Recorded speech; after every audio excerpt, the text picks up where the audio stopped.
Silakan mungkin apa Ustaz Sahroni bisa Ustaz Sahroni. Ustaz Iya, Sofri mungkin bisa saya mulai aja Ustaz. Ustaz Sahroni, malam. Ustaz Sofri mau silakan. Oke, Tafadhol. Bismillahirrahmanirrahim. Assalamualaikum warahmatullahi wabarakatuh. Waalaikumsalam warahmatullahi wabarakatuh.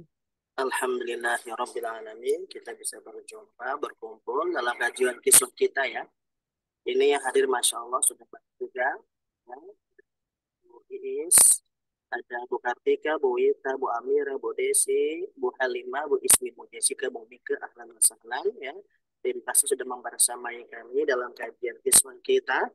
Pertemuan ini hari ini adalah pertemuan mengenai membahas kitab tafsir karangan ulama tradisional atau ulama Indonesia, Imam Nawawi Al-Bantani rahimahullah anhu, yang mana dalam tafsir ini banyak sekali perihal yang mungkin dalam tafsir lainnya tidak ada. Tafsir ini dijelaskan dengan banyak dan bertanya. Ya. Dan saya melihat ini banyak sekali pembahasan tafsirnya yang mungkin akan dijelaskan panjang lebar oleh Ustadz kita, Ustadz Rizaludin, yang jauh-jauh membahas tafsir ini dari Cilengsi ya. Apa Citerep, Ustadz? Iya sih Ustaz. Nah, Cilengsi. Oh, jauh juga ya dari Citerep ke Cilengsi ya. lumayan Ustaz. Ya, ya. Ya, insya Allah perjalanannya jauh sekali ya. Semoga Allah Subhanahu wa Ta'ala memudahkan urusan antum, memudahkan rezeki antum, juga Amin. dimudahkan anak-anak yang soleh soleha, dan juga istrinya kalau bisa Amin. istri yang kalau juga dan wanita. Amin. Ya Rabbal alamin. Untuk waktu Amin. dan tempatnya, silakan saya persilakan kepada Ustaz Rizaludin. Silakan Baik, Ustaz. baik, terima kasih Ustaz Priyo atas waktunya. Bismillahirrahmanirrahim. Assalamualaikum warahmatullahi wabarakatuh. Rabbi shrah li sadri wa yassir li amri wahlul 'uqdatam min lisani yafqahu qawli. Subhanaka la ilma lana illa ma 'allamtana innaka antal alimul hakim. Allahumma shalli ala sayyidina Muhammadin wa ala alihi wa sahbihi wa man tabi'ahum bi ihsan ila yaumiddin. Amma ba'd. Jamaah siswa yang sama-sama dimuliakan Allah Subhanahu wa taala. Alhamdulillah pada kesempatan kali ini di bulan suci Ramadan ini Allah masih memberikan kita limpahan rahmatnya, curahan kasih sayangnya. Kita bisa bermuajahah, sama-sama kita belajar, sama-sama kita menuntut ilmu di sini. Salawat beriringan salam tercurahkan kepada Nabi besar kita Nabi Muhammad Sallallahu Alaihi Wasallam beserta keluarga serta sahabat-sahabatnya. Semoga kelak kita termasuk umatnya yang mendapat syafaat beliau di hari kiamat. Amin. Amin ya rabbal alamin. Sebelum kita mulai, izinkan saya berterima kasih yang luar biasa atas kerjasamanya, eh, atas kontribusinya untuk Ustaz Supriyo yang luar biasa, senantiasa membersamai ibu-ibu jamaah sekalian setiap pekan ya.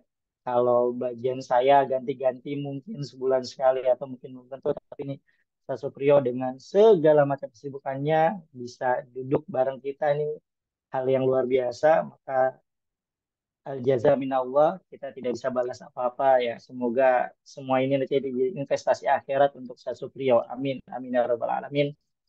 Nah, ibu-ibu sekalian yang sama-sama dirahmati Allah Subhanahu wa taala, sebelumnya juga saya mohon izin, ini saya nggak pakai peci ibu-ibu sekalian.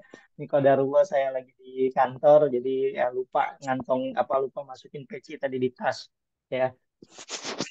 Semoga tidak mengganggu pandangan ya ibu sekalian ya.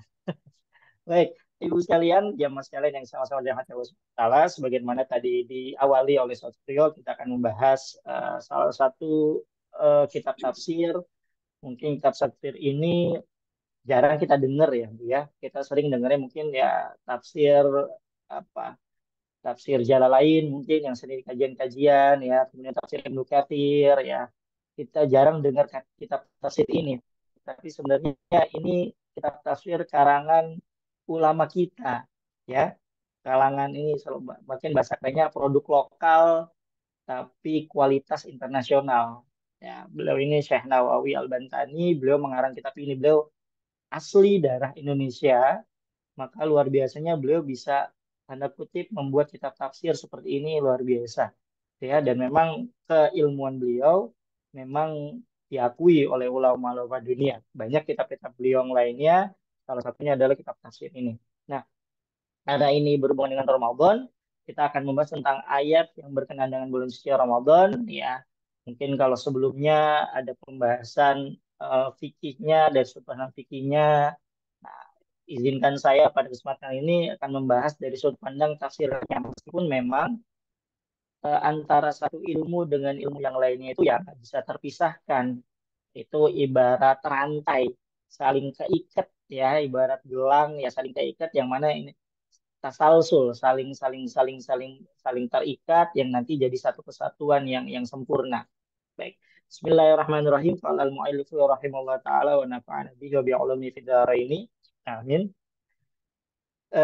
Bisa Ibu lihat di sini di paling bawah memang ya ayyuhalladzina amanu kutiba alaikumusiyam kama kutiba alal ladzina min qablikum ya. Saat Nah, ini itu sih saat kita mungkin sudah kenapa? sepertinya tulisannya kalau bisa di zoom ya, dibikin. Oke, baik. Cuma yang hadirin Nah, ini sudah gede. kurang besar, Ah, kelihatan? kurang besar, kurang besar Kurang dikit. besar. Ini sudah? Oke, sudah mantap. Baik. Nah, ini ya. Jadi ini baik. Kita lihat ya ayyuhalladzina amanu mungkin ibu-ibu dan jemaah sekalian sudah tahu artinya ya. Wahai orang-orang yang beriman, kutiba alaikumusiyam, diwajibkan bagi kalian berpuasa, kama kutiba alal ladzina min qablikum, sebagaimana diwajibkan atas orang sebelum kalian. Maksudnya siapa orang sebelum kalian itu? Minal anbiya. Artinya apa? Ternyata perintah puasa ini atau syariat puasa ini tidak hanya dikenal di kalangan Islam saja. Jadi yang menginisiasi bukan Nabi Muhammad, tapi nabi-nabi terdahulu juga sudah kenal yang namanya istilah puasa atau saum. Hanya saja tata caranya mungkin yang berbeda. Oke ya Bu ya. Nah, kemudian Ibu sekalian yang perlu kita perhatikan adalah di ayat ini, Ibu mungkin sering dengar atau sering baca, sering kali ayat-ayat Quran diawali dengan kata apa? Ya ayyuhalladzina amanu. Ya Bu ya. Nah, yang di sini mungkin belajar bakata kan mungkin tahu apa artinya ya ayyuhalladzina amanu? Oke, wahai orang-orang yang beriman. Nah, dalam kajian ulumul Quran ya, ini jadi ya ayyuhalladzina amanu ini adalah ciri khas utama ayat-ayat atau surat yang turunnya atau yang kita sebut sebagai namanya surat Madaniyah. Apa itu Madaniyah, Ibu sekalian? Atau jemaah sekalian, ada yang tahu apa itu surat Madaniyah atau ayat Madaniyah? Turun di kota Madinah ya. Gimana, Bu? Turun di kota? Yang Madinah. diturunkan sebelum Madinah diturunkan setelah hijrah. Ayo, gimana nih? Al, Allah surat dan turunkan setelah Nabi Muhammad SAW hijrah. Oke, baik. Jadi memang dalam ulumul Quran ya di uh, Qawaid Asasiyah fi Ulumul Quran karangan seorang ulama Makkah ya, Sayyid Maliki, beliau memang membuat perbedaan. Ada kita kenal ada namanya Makkiyah sama Madaniyah ya Bu ya. Jadi beberapa ulama membedakan Makkiyah dan Madaniyah ini perbedaannya dari dasar tempat. Jadi kalau yang turunnya di Mekah namanya Makkiyah, kalau yang turunnya di Madinah namanya Madaniyah. Tapi beberapa ulama lagi atau banyak ulama maksudnya Makkiyah Madaniyah itu bukan terikat pada tempat, tapi terikat pada waktu. Qoblal hijrah atau ba'da hijrah. Sebelum hijrah atau setelah hijrah. Maka yang sebelum Yes. hijrah itu namanya Makkiyah. Setelah hijrah namanya Madaniyah. Meskipun misalnya setelah Nabi hijrah, itu kan nanti Nabi juga sempat tinggal di Mekah kan sebentar, kemudian balik lagi ke Madinah. Maka itu termasuk masjid disebut namanya Madaniyah. Nah, ciri utamanya adalah ayat-ayatnya biasanya redaksinya manggilnya hai orang-orang yang beriman. Dan memang surat-surat itu sudah kepada pendetailan tata cara syariat, Bu. Sudah pendetailan tata cara beragama yang baik dan benar seperti apa. Perintah sholat seperti apa, sholat puasa seperti apa. Berbeda kasusnya kalau misalnya ayat-ayat makiyah. Kalau ayat-ayat makiyah itu fokusnya kepada tauhid. Makanya kenapa ayat-ayat Makkiyah ciri khas utamanya adalah biasanya ya ayuhan nas, yang dipanggil adalah apa? Anas apa artinya Bu? Manusia, manusia masih umum. Karena masih istilahnya apa? Masih pembekalan untuk yang utama itu apa? Nilai-nilai tauhid. Oke ya Bu ya. Jadi supaya nanti kita tahu oh kalau yang jina amanu itu berarti ciri khas Madaniyah nih. Sementara kalau ya ayuhan nas ciri khas Makkiyah, dan itu memang juga nanti konten ayatnya biasanya sifatnya adalah sifat tentang detail-detail hukum-hukum syariah untuk ayat-ayat Madaniyah. Nah, sebagaimana tadi dijelaskan bahwasanya puasa ini adalah ibadah yang memang sudah dikenal oleh Nabi sebelumnya. Maka ini dijelaskan, ditafsirkan minal anbiya'i, ya, dari para nabi alaihi salatu wassalam, wal umam min ladun Adam alaihissalam, juga dari umat-umat dari zaman Nabi Adam sampai mentok zaman Nabi Muhammad, itu para umat sudah kenal istilah namanya puasa.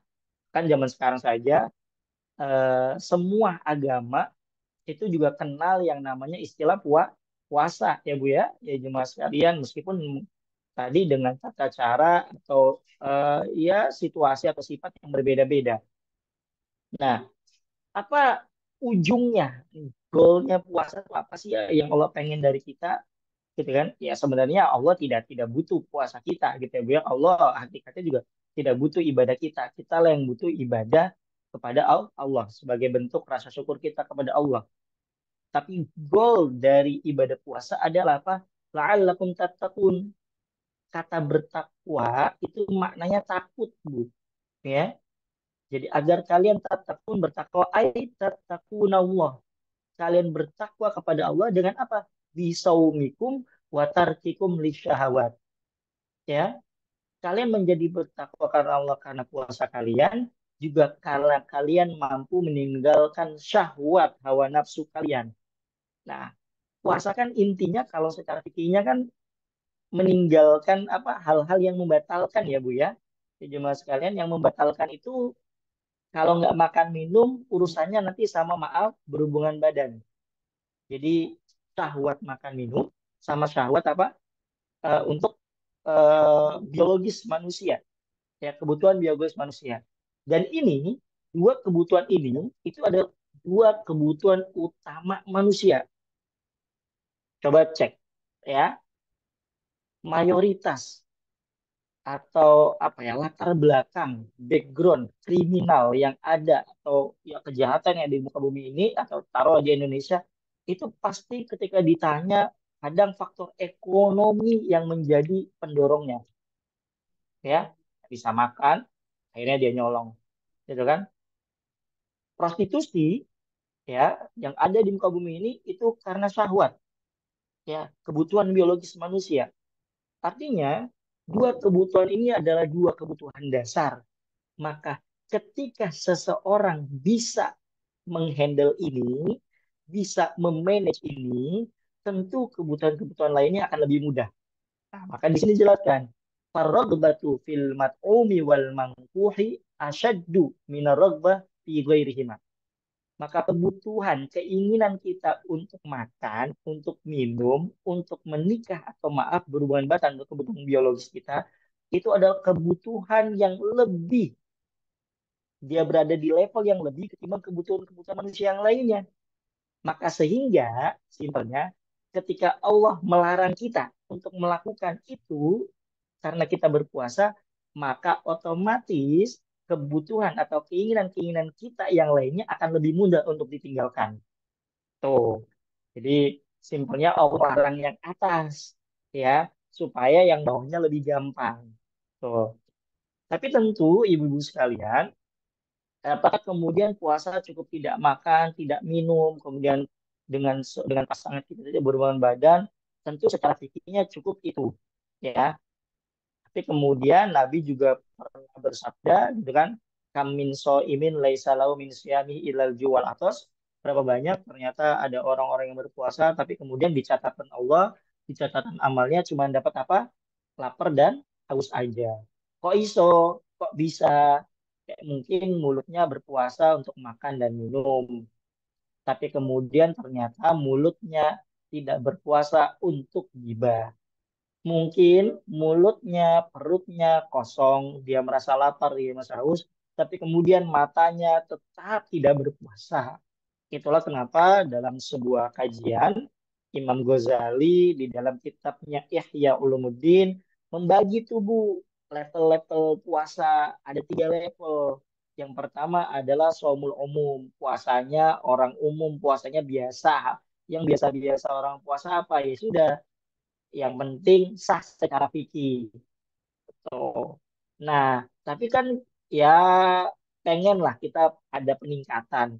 Bu, ya masa kita sudah usia segini, ya jadi kalau misalnya sekarang ibu-ibu atau zaman sekarang ada yang usia 50 tahun, taruhlah misalnya baliknya usia 12 tahun, berarti kan sudah 38 tahun puasa, ya sudah diberi kesempatan sama Allah Ramadan 38 kali, yuk ya muso puasanya cuma lapar sama haus doang.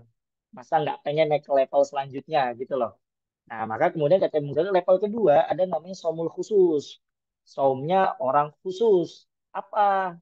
Selain dia juga menahan untuk tidak melakukan hal yang membatalkan puasa, dia juga berusaha semaksimal mungkin untuk menjaga semua panca inderanya untuk tidak melakukan hal-hal yang dilarang Allah. Puasa, maaf, sambil gibah, puasanya sah nggak, ibu-ibu sekalian? Sah nggak jadi mas sekalian? Kalau puasa tapi mulutnya tuh kagak berhenti gibah, puasanya sah nggak secara fikih? Sah.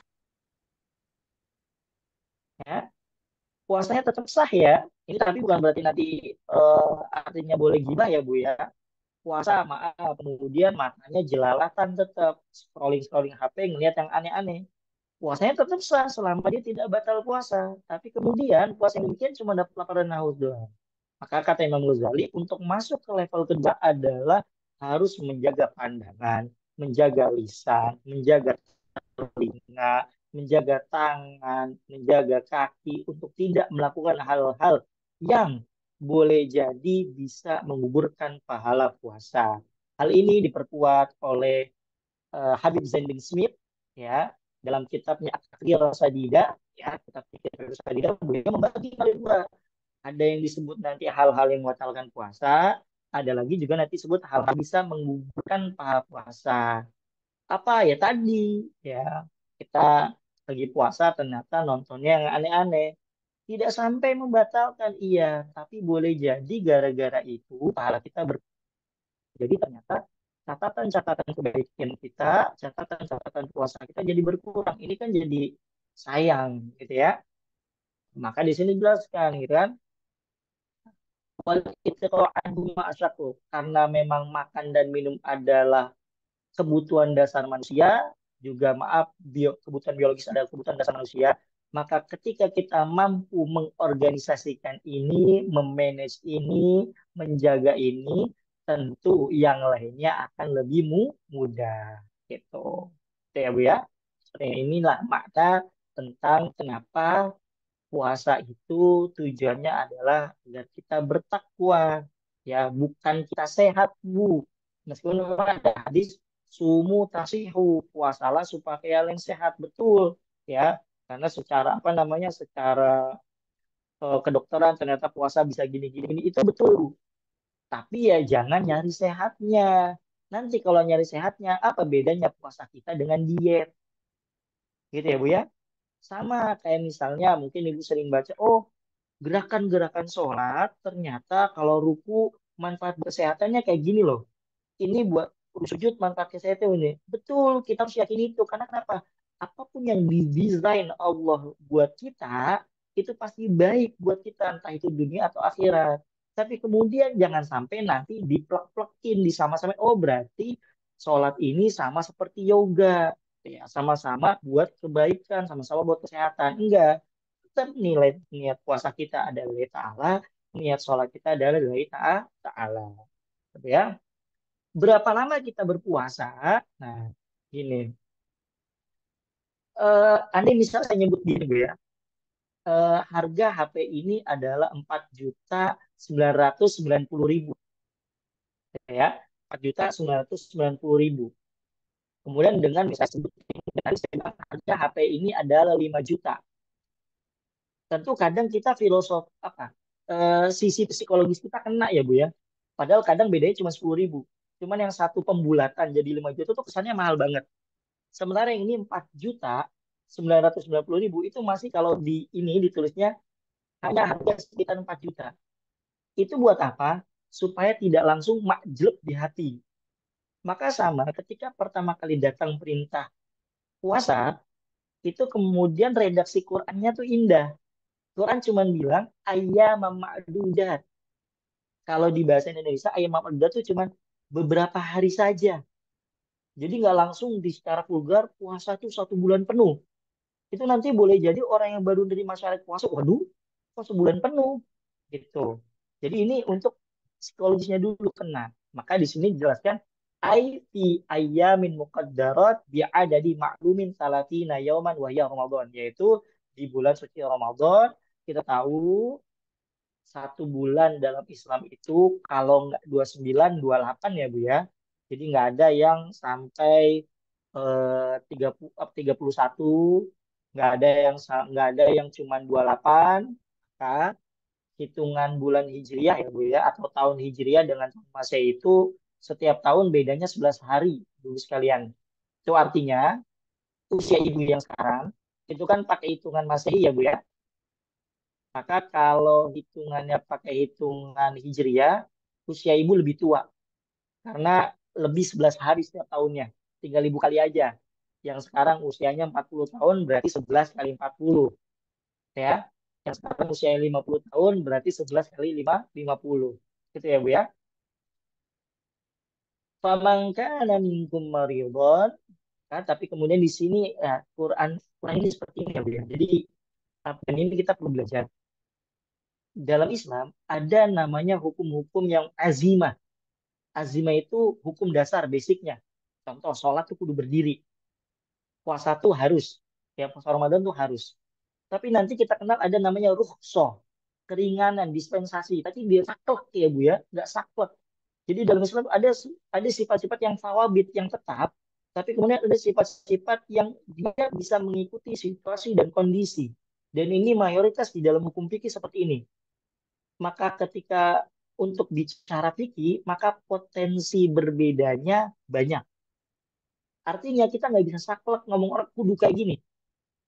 Maka lihat redaksi Quran. Faman kana minkum maridon. Maka barang siapa yang sakit. Sakit seperti apa? Maradon yadurruhu saum. Sakit yang bisa nanti puasanya itu bisa membahayakan dirinya. Nah, walau fi atna il yaum, meskipun di tengah-tengah hari. Artinya apa? Ini dari awal dia puasa nih. Kemudian pas tengah-tengah hari mabok. Tengah-tengah hari mungkin dia kelingan lahnya. Au ala safarin, atau seorang sedang melakukan perjalanan mustaqiran ala safar, tetap dalam perjalanan. Perjalanan berapa? Yang kosor, perjalanan yang sudah sampai batas kosor. Berapa lama, apa berapa jaraknya? Minimal kurang lebih 80 kilometer, dan 80 kilometer ini bukan PP ya Bu ya, sekali berangkat, dan bukan muter-muter. Jangan nanti ibu muter-muterin kompleks sampai 80 kilometer cuman buat nyari, ayo kita batal puasa. Karena saya sudah musafir 80 kilometer muter-muter kompleks. Nah, itu nggak bisa. Ya, Bu ya.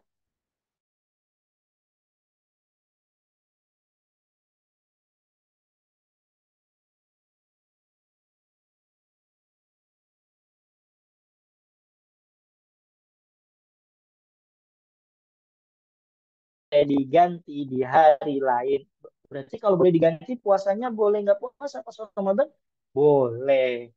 Catatan untuk yang musafir, ibu-ibu sekalian. Nih buat nanti yang ibu-ibu memudik dan sebagainya. Safar atau perjalanan yang boleh ibu dari awal batal adalah satu, yang jaraknya 80 kilometer. Dua, perjalanan itu diawalinya sebelum subuh. Oke Bu ya. Jadi jangan ibu mudiknya jam 11 siang, naik pesawatnya jam 11 siang, naik keretanya jam 11 siang. tapi kemudian pagi harinya jam 6-nya sarapan. Itu nggak boleh. Lu terus piye, Pak? Ya sudah, puasa dulu. Perkara nanti di jalan nggak kuat karena pusing, keliengan, dan sebagainya, maka baru boleh. Tapi bukan maksudnya memulai hari dengan tidak puasa, sementara ibu belum dalam perjalanan. Itu maksudnya ya Bu ya. Maka kalau melakukan seperti itu adalah fa'iddatun min ayyamin ukhor, ganti di hari lain. Apa? Ai fa'alaihi in afqar. Ya, kalau dia berbuka puasa, iddat ayyamil marad aw safar ay biqadri ma aftara min Ramadan walau mufarqan. Jadi kudu diganti meskipun, nah, ganti harinya kudu ini enggak, kudu berurutan enggak. Nah, nih, misal ya Bu ya. Misal saya punya utang puasa 5 hari. Kan namun 5 hari Ramadan, misalnya saya sakitnya berurutan tuh Bu. Dari Senin sampai Jumat. Kemudian pertanyaannya, gantinya kudu berurutan juga enggak, Ustaz? Atau boleh kita selang-seling?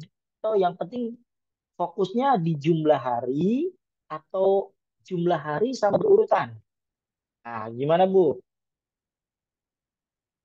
Yang selama Ibu lakukan gimana?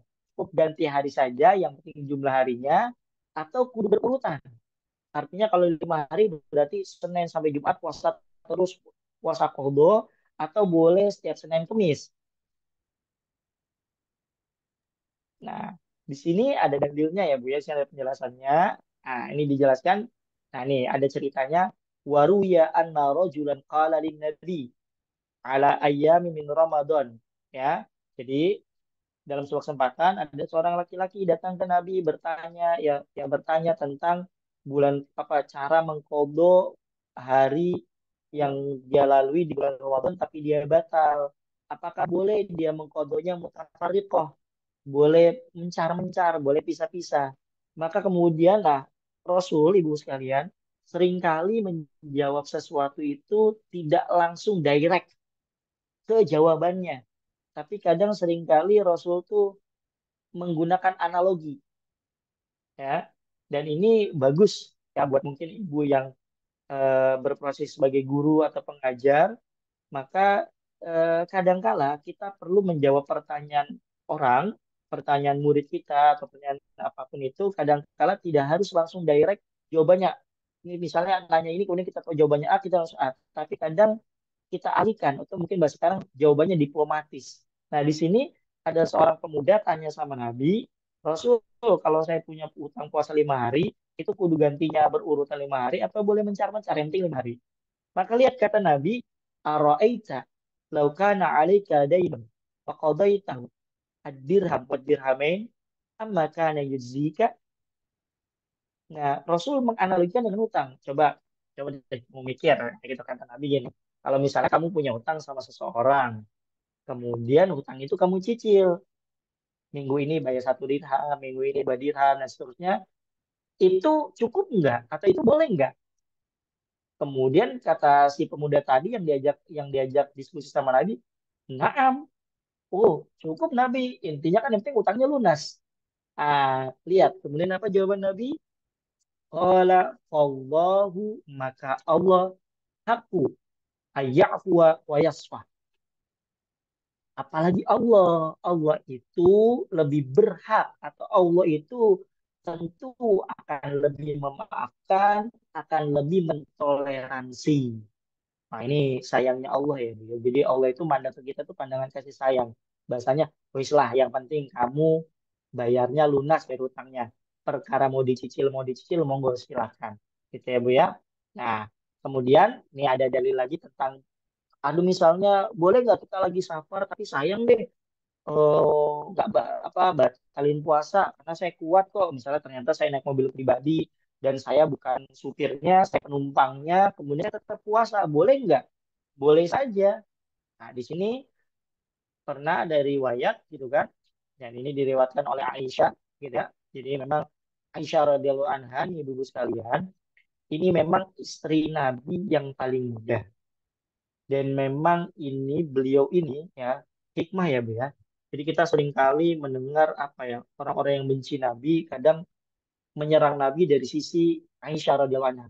Karena memang sejarah membuktikan atau fakta sejarahnya memang Rasul menikahi Aisyah ketika Aisyah usia masih kecil sekali ya Bu ya. Dan ini kadang diserang di situ Nabi. Nauzubillah sama nauzubillah ya. Ya, Pak.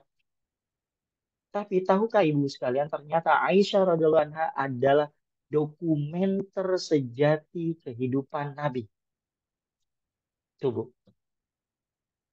Aisyah radhiyallahu anha ini menepati urutan ketiga orang yang meriwayatkan hadis dari Nabi terbanyak. Setelah siapa? Ibnu Umar dengan Abu Hurairah. Atau Abu Hurairah, Ibnu Umar, kemudian Aisyah. Itu, Bu. Jadi, kenapa akhirnya mereka menyerang pribadi Aisyah? Karena kalau sampai kita nauzubillah, semoga tidak ya Bu. Kalau kita sampai nanti benci Aisyah, maka mau nggak mau kan akhirnya kita tidak mau nerima hadis dari beliau. Berarti kalau kita nggak mau nerima hadis dari beliau, itu artinya akan banyak sumber-sumber agama yang hilang. Karena beliau meriwayatkan hadis paling banyak.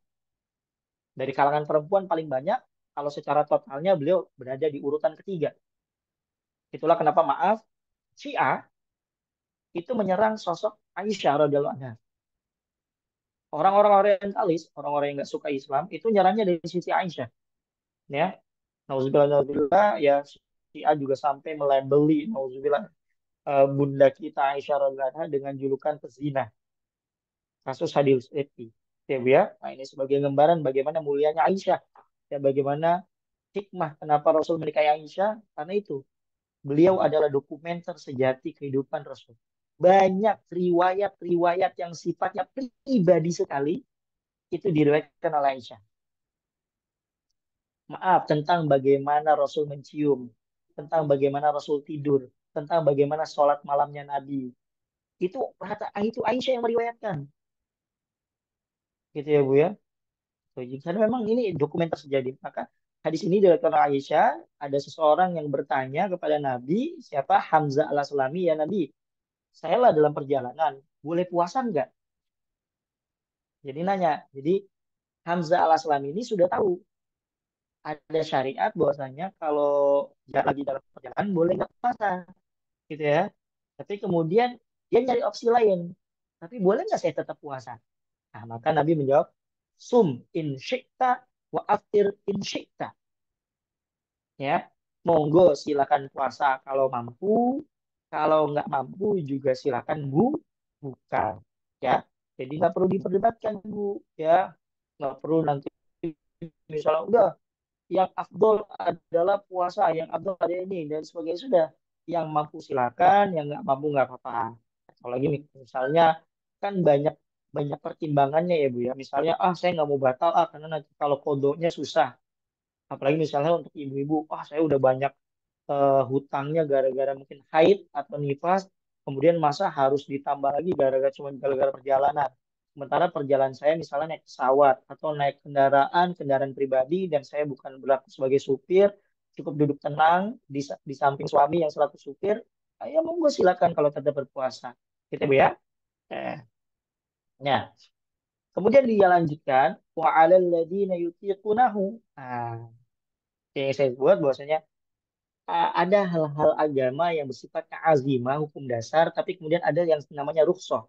Salah satu rukhsah berpuasa lagi adalah wa'alalladzina yutiqunahu. Hai, buat orang-orang yang tidak mampu atau kesulitan berpuasa karena dua hal. Mungkin karena faktor usia.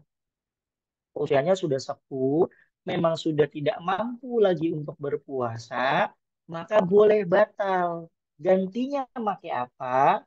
Tidak perlu ganti pakai puasa, kan? Maka gantinya dengan fidyah. Di sini jelaskan. Fidyatung to'amu miskin. Ai qadra ma ya'kuluhu fi yaumin wa huwa mud min ghalibi quti baladihi. Ya. Jadi bayar fidyah. Bayar fidyahnya berapa banyak? Satu mud, Bu. Satu mud itu berapa? Satu mud itu segini, Bu ya. Satu apa sih? Satu takaran, satu celupan ini beras atau makanan pokok. Kalau di literin itu hanya 0,6 liter. Atau simpelnya kita kalau nggak mau ribet, satu paket nasi Padang. Satu kali puasa, nggak bisa puasa karena faktor usia sudah seput dan nggak mau kuat puasa, sudah satu hari dia batal, satu hari dia ganti dengan satu fidyah. Bayarnya kapan? Sebaiknya di hari itu. Kakek ibu misalnya masih hidup dengan usia misalnya 80 tahun, tapi kemudian sudah tidak mampu lagi berpuasa, ya sudah ketika dia tidak berpuasa, ganti langsung fidyah buat mungkin buat buka puasa, gitu kan? Boleh Bu, gitu ya. Itu seperti itu Bu. Oke. Jadi, nah siapa lagi yang boleh bayar fidyah doang? Orang sakit yang memang sudah divonis tidak sembuh lagi. Ya, ada orang sakit menahun, kemudian kayaknya dokter udah bilang, oh dia mah kayaknya nggak bisa sembuh, gitu kan? Kayaknya sudah nggak kuat puasa, gitu kan? Kalaupun dia sembuh, dia sudah nggak kuat puasa.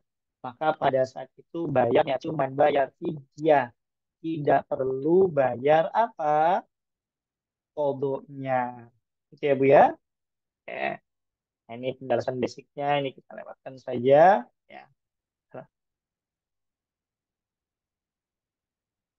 Nah, tadi ya, media tadi kan batasannya hanya satu mood ya Bu ya. Satu mood tuh tadi ya adalah nasi Padang yang minimal berapa Bu? Satu paket taruhlah 20.000. Kemudian Ibu, Ustaz, kalau 20.000 kekecilan deh. Eh, saya mau sekalian sama mungkin tambah kasih buah atau mungkin saya mau apa satu paket aja deh, satu paket sembako misalnya, boleh nggak? Sini jelaskan. Famang tahu khairan ay ka'an zada fil fidyah alal qadril wajib au shoma ma ikhrajil fidyah. Di sini gambarannya maknanya tahu khairan, barang siapa yang melakukan kebaikan, berderma kebaikan, entah itu menambah kuantitas atau menambah totalan fidyah atau dia juga puasa sambil ngeluarin fidyah, misalnya ini orang batal puasanya cuman wajib bayar kobo, tapi kemudian dia sama plus fidyah, aslinya fidyahnya nggak wajib buat dia, maka itu juga termasuk ayat ini. Famang tatawwa khairan, berderma, bersedekah, maka fahuwa khairun lahu, itu tentu lebih baik. Wa antasumu, tapi ini ya Bu ya. Jadi ayat ini awalnya wa alal ladzina yutiqunahu, ayat ini awalnya umum Bu. Jadi ini ayat ini di awal-awal perintah puasa, orang ya kayak gini lah, kayak kita nyuruh anak kecil kita, ya anak kita yang masih latihan puasa, itu kan kemudian sama kita kita kasih opsi kan, monggo nak, kalau puasanya full silahkan, tapi kalau setengah hari juga nggak apa-apa gitu. Itu kan baru seperti itu, namanya masih proses latihan. Maka sama, ini beberapa ulama menyatakan ayat ini tuh dulu semacam opsi. Kenapa? Karena baru baru ada perintah puasa gitu. Jadi baru ada perintah puasa, kemudian yang mau latihan dulu ya puasa langsung full monggo, tapi yang kemudian menimbang-nimbang dirinya nggak kuat, kayaknya nggak kuat deh, kayaknya nggak kuat. Padahal dia sehat gitu ya, kayaknya nggak kuat. Maka juga boleh tidak berpuasa dulu dulu di awal syariat puasa ya, Bu, ya, karena orang masih latihan. Tapi kemudian Quran menjelaskan wa antasumu khairul lakum. Tapi kalau kamu memilih opsi tetap berpuasa itu lebih baik. Jadi ayat ini awalnya memang hanya opsi aja. Kamu mau puasa monggo, nggak puasa nggak apa-apa gitu.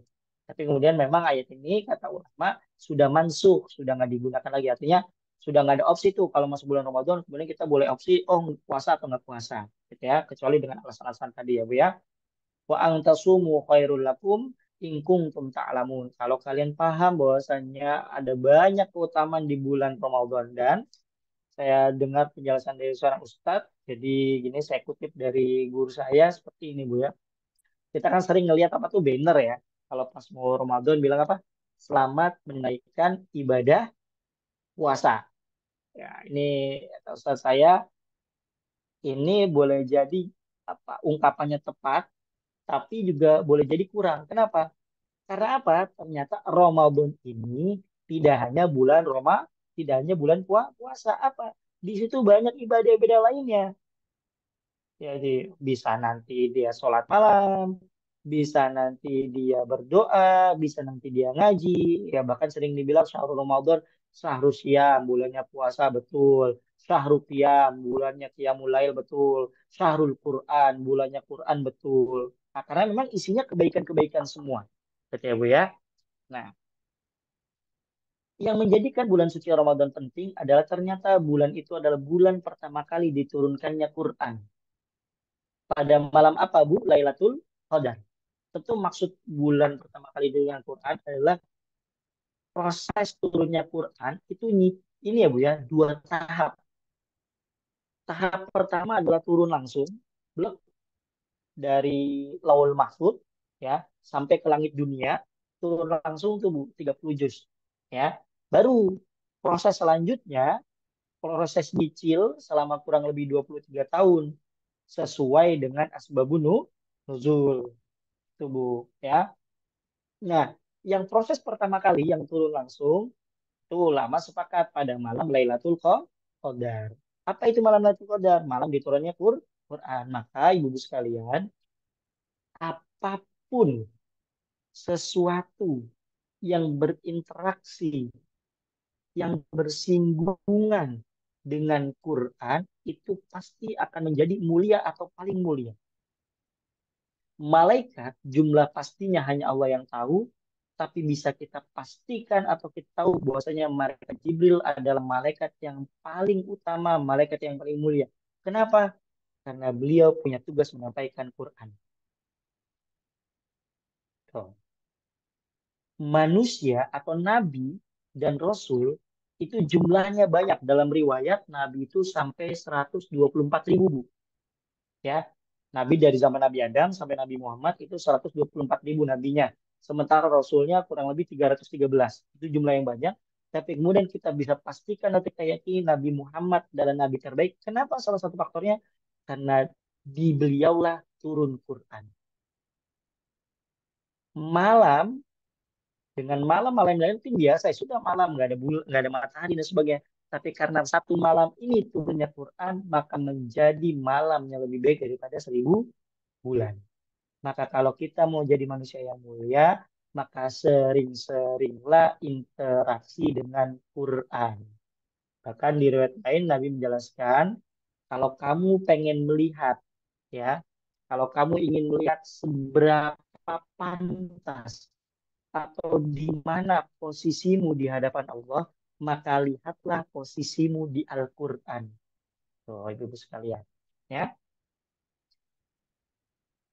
Nah, ini maka di ayat ini dijelaskan syahrul Ramadan alladzi unzila fihil Quran. Ya, bulan puasa ya bulan diturunkan Quran. Yang mana Quran itu sebagai apa? Hudal linnas, sebagai petunjuk buat manusia, wa bayyinatin huda, ya juga sebagai bukti-bukti yang nyata. Maka faman syahida falyasum.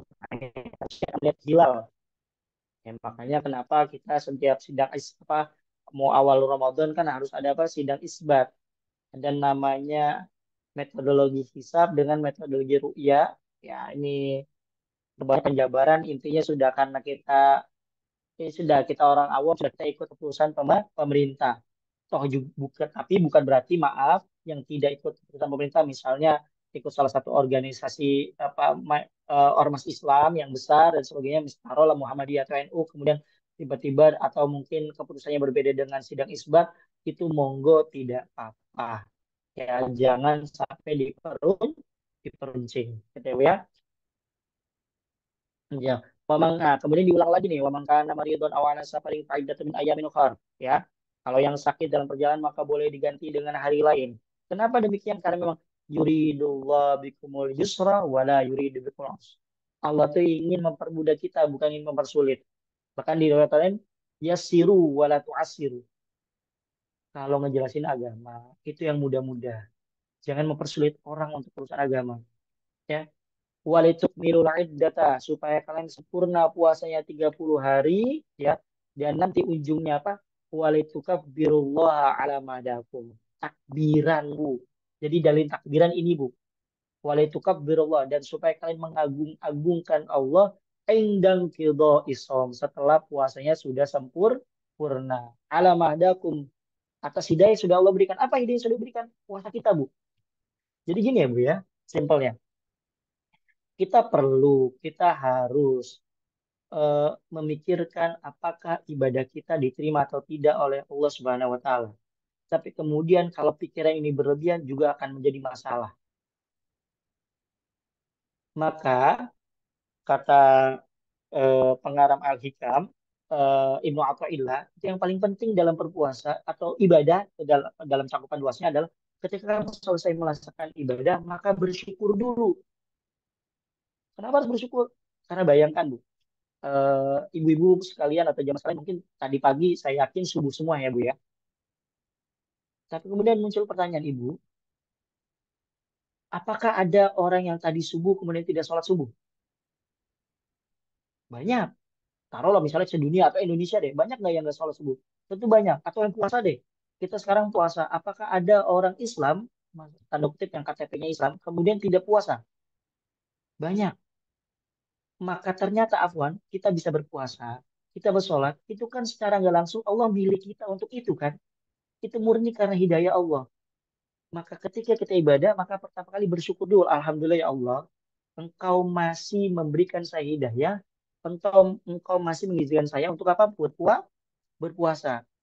Sambil kita berhusnuzon kalau amal ibadah puasa kita, sholat kita, atau kebaikan-kebaikan kita diterima oleh Allah Subhanahu wa Ta'ala. Yang nanti kemudian semuanya akan menjadikan kita sebagai umatnya yang bersyukur. Itu tadi ya Bu ya.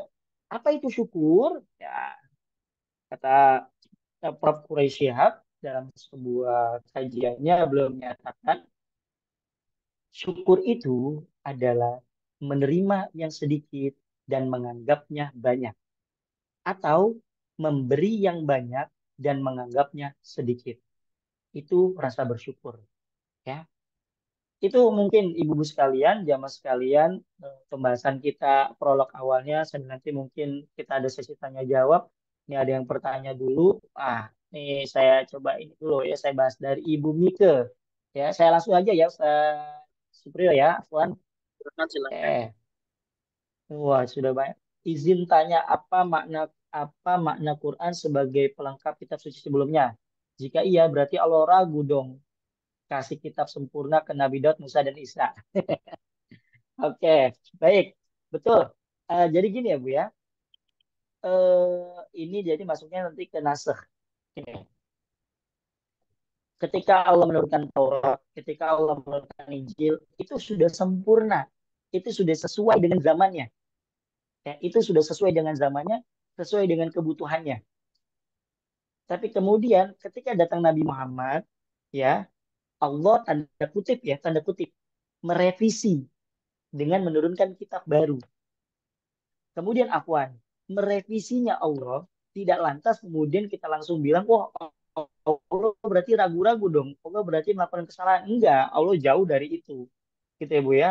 Beda dengan kita, kayak model kita misalnya kita ngarang buku, kemudian setelah 1 bulan ada apa edisi revisian, itu tentu kita akan bilang, oh dulu ini berarti penulisnya ketika di awal edisi mungkin supply 1 2 hal. Tapi kemudian ketika di edisi revisi ini dia benerin. Itu betul manusia, cocok untuk manusia. Tapi untuk Allah enggak.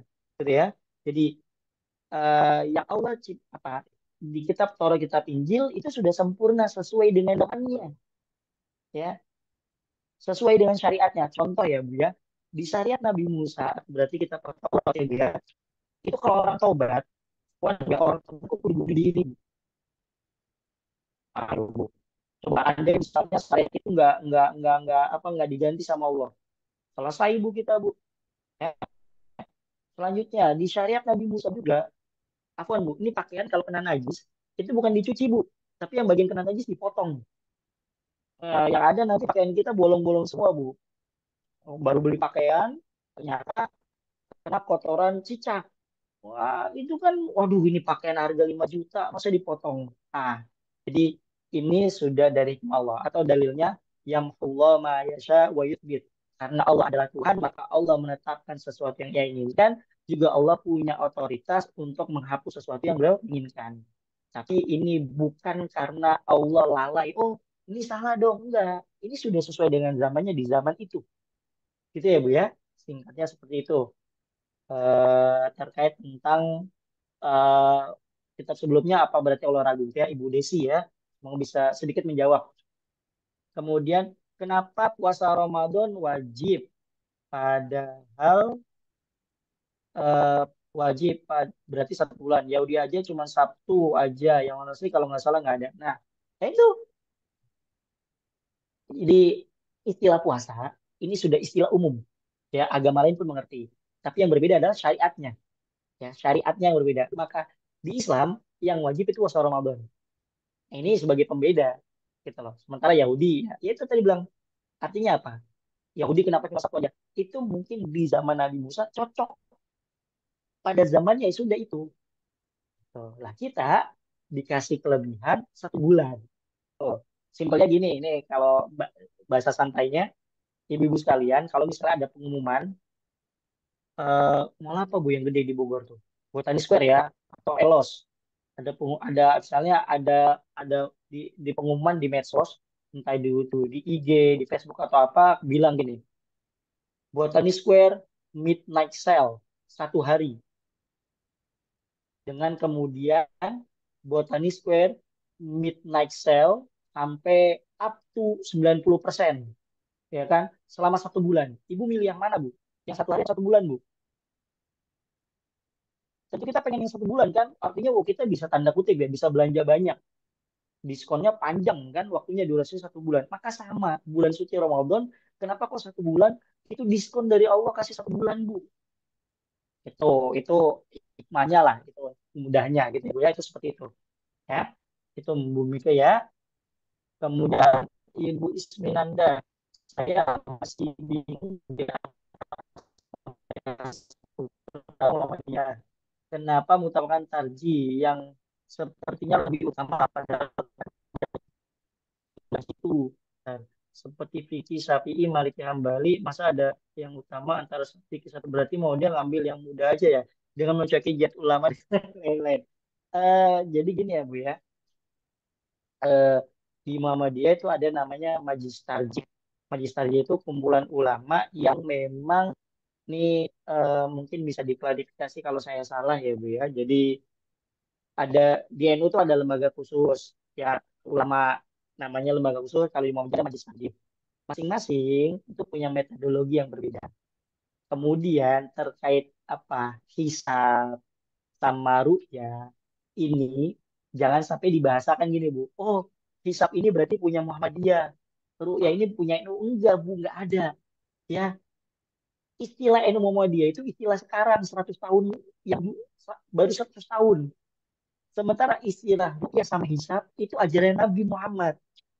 Tentu kemudian ya kembali ya Bu, fikih itu potensi berbedanya besar ya. Jadi kita tidak peruncing selama masing-masing berpegang teguh dengan dalil yang benar ya. Jadi yang juga mengutamakan tarji ya itu juga mereka pakai dalil Bu.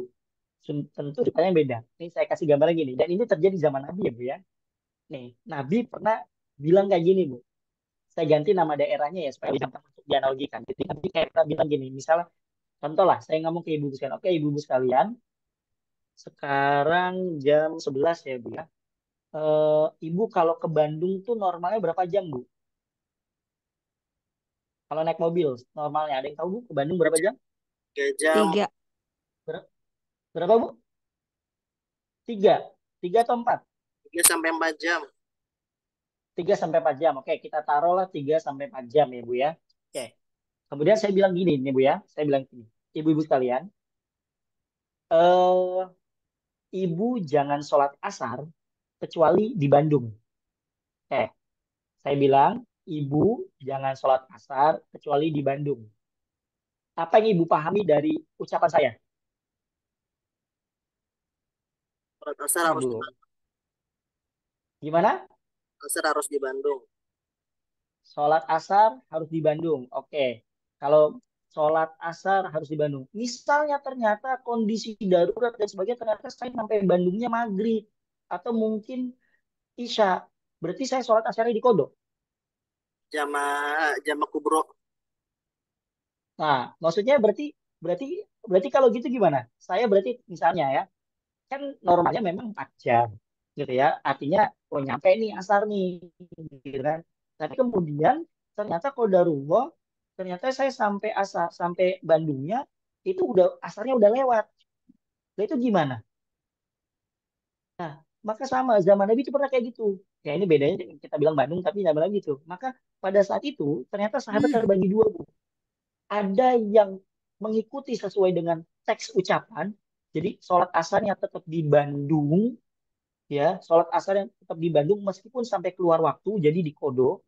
Tapi kemudian ada yang memahami, enggak, maksudnya Nabi bukan kayak gitu. Maksudnya Nabi, kita kudu buru-buru cepet sampai sampai Bandung.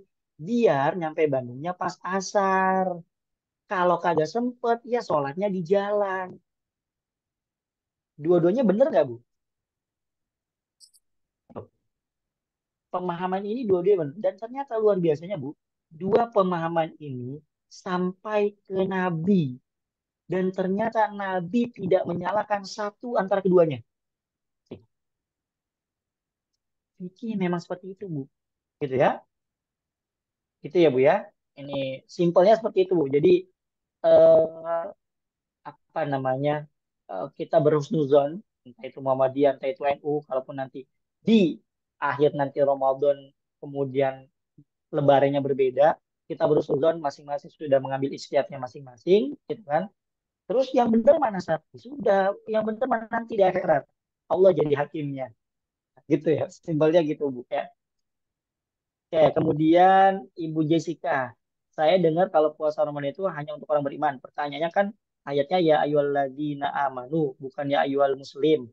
Maka kalau muslim KTP nggak wajib dong puasa, sholat nggak pernah, zakat lupa. Oke, baik. Betul, betul, betul. Ya, nah nih, jadi gini Bu Jessica, istilah Islam sama atau istilah Muslim sama mukmin, ini ya kaidahnya gini Bu. Kalau kata mukmin diucapin sendirian ya Bu ya, itu berarti sudah satu paket dengan Islam, gitu ya Bu ya. Kemudian kalau kata Islam juga diucapin sendirian, berarti sudah satu paket dengan iman. Itu kalau diucapin sendirian. Jadi kayak tadi ya ayyuhalladzina amanu, hai orang yang beriman, itu maksudnya juga Islam, gitu. Tapi kalau dalam satu redaksi ada kata iman, ada kata Islam, itu baru nanti maknanya beda. Gitu. Gitu ya. Nah, maka seperti ini. Maka kalau Muslim KTP nggak wajib dong puasa, sholat nggak pernah, zakat lupa. Nah, gini. Hal yang terpenting dari kita adalah tetap apresiasi kebaikan sekecil apapun itu. Maka simpelnya gini, Bu ya. Memandang orang lain, pandanglah dengan pandangan minimal.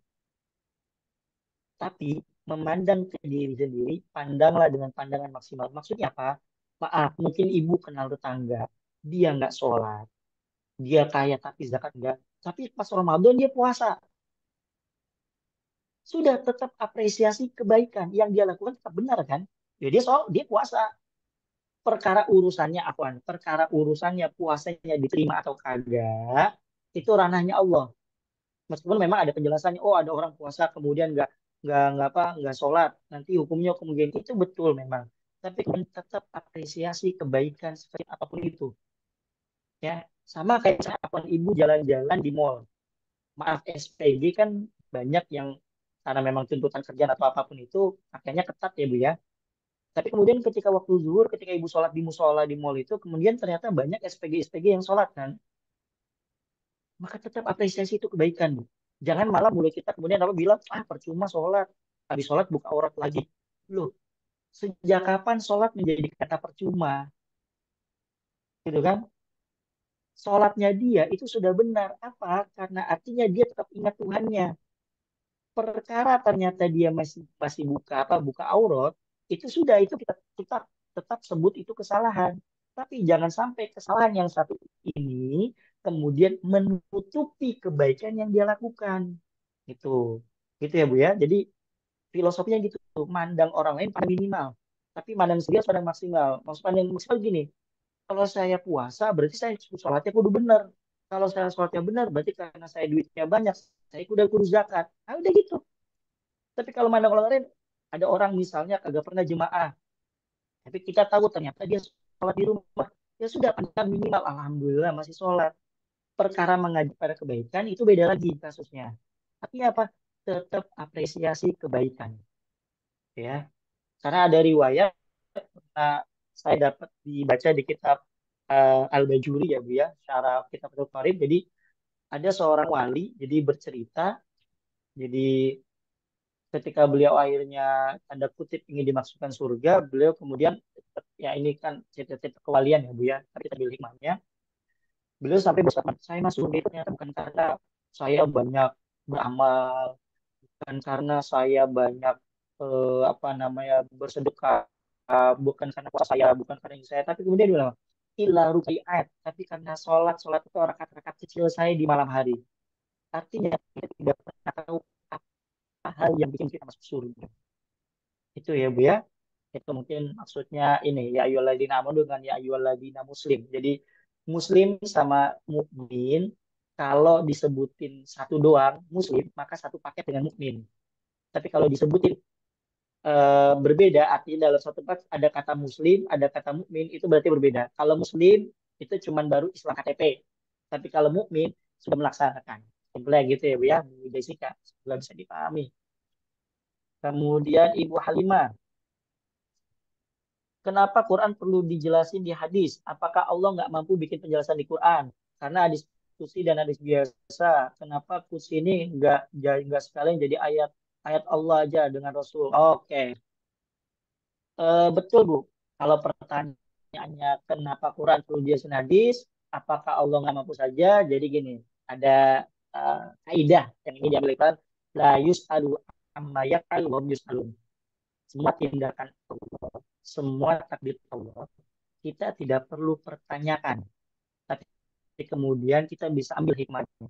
Misal ya Bu ya, misal kada ada hadis, kemudian Allah langsung turun tangan, Allah yang jelasin di Quran. Itu Quran Bu, mungkin bisa jadi bukan 30 juz Bu, sampai berjuz-juz ya. Itu kita 30 juz aja, hatamnya aja susah. Apalagi sampai misalnya 60 juz. Ya, Ibu mungkin ada yang pernah megang Sahih Bukhari, ya, tebelnya segini Bu. Ya, Sahih Bukhari segini. Ibu pernah megang Sahih Muslim, Sahihnya segini. Andai kalau ada hadis. Andai ini semuanya semuanya Allah yang megang. Itu kan berarti jadi Quran. Kebayang nggak Bu? Ibu udah pusing duluan ngeliat Quran setebel itu. Udah bete duluan kan? Waduh, banyak amat Quran. Ah, itu mungkin hikmahnya Bu ya. Nah, terus kenapa ada hadis menjelaskan? Memang itu sudah ya itulah hikmahnya Allah ya. Jadi memang supaya apa? Jadi gini, Quran itu kalau ada istilah gini Bu. Eh, Quran itu sudah mencakup semuanya, maka nggak perlu hadis, gitu kan? Nah, ini juga salah ya Bu ya. Quran itu mencakup hal-hal yang global, maka posisi hadis menjelaskan. Ibu cari sampai bulek-bulek, ya, ibu cari sampai muter baca di Quran, nggak ada nisab zakat Bu. Batas zakat di Quran itu nggak ada. Adanya di mana? Di hadis. Terus kenapa harus ada? Kenapa hadis? Nggak diskusi aja. Ya sudah, ini memang sudah desainnya Allah. Simpelnya gitu. Ya, betul memang hadis qudsi dan Quran sama-sama dari Allah betul. Kalau hadis qudsi itu maknanya dari Allah, tapi lafadznya dari Nabi. Maka hadis qudsi tidak boleh dipakai buat bacaan dalam sholat ya Bu ya. Gitu. Jadi kalau nih, buat mungkin selain Ibu Halimah yang belum tahu perbedaan Quran, Quran hadis qudsi dengan hadis. Jadi kalau Quran itu lafadz sama maknanya dari Allah ya Bu ya. Maka dengan itulah kita boleh baca ayat itu di sholat kita. Sementara kalau hadis qudsi itu maknanya dari Allah, tapi lapaknya dari Nabi. Maka kita nggak boleh ngaji atau nggak boleh sholat dengan baca hadis qudsi. Sementara kalau hadis itu ya sudah semuanya datangnya dari Nabi. Meskipun ya secara wahyu semuanya datangnya dari Allah. Kan Quran menjelaskan wa ma yantiqu anil hawa in huwa illa wahyu yuha. Artinya apapun yang diucapkan Nabi itu wahyu, entah itu dalam bentuk hadis atau dalam bentuk Quran. Itu mungkin ya Bu Halimah Saidah. Oke, sudah habis Ustaz Supriyo pertanyaan yang dari chat. Monggo silakan, saya serahkan ke Ustaz Supriyo lagi. Mungkin ada pertanyaan lagi secara lisan, silakan monggo. Coba online. kalau ada mau bertanya atau pertanyaan mengenai materi yang disampaikan Ustaz Rizal sebelum kita tutup ya. Insya Allah juga pada sore hari ini seperti biasa kajian biryani ya. Kalau ingat biryani loh, nasi yang warna kuning tuh ya. Ingat biryani, ingat kajian bakata. Jangan sampai ingat makannya doang, ingat kajian bakata ya ini sore hari. Jika tidak ada yang bertanya, oke terima kasih kepada Ustadz Rizaludin yang sudah menyempatkan waktunya meskipun sudah di kantor ya. Di Cilengsi ya, Citerep, Cilengsi lumayan jauh, bukan lumayan jauh sekali ya. Perjalanannya Masya Allah, semoga Allah gantikan. Amin. Ini menjadi pahala dan kebaikan. Amin. Amin. Diberkati selalu oleh Amin. Allah Amin. Ta'ala dan dilancarkan rezeki yang banyak, halalan thayyiban mubarakan. Anta khairul rizqin. Amin. Amin.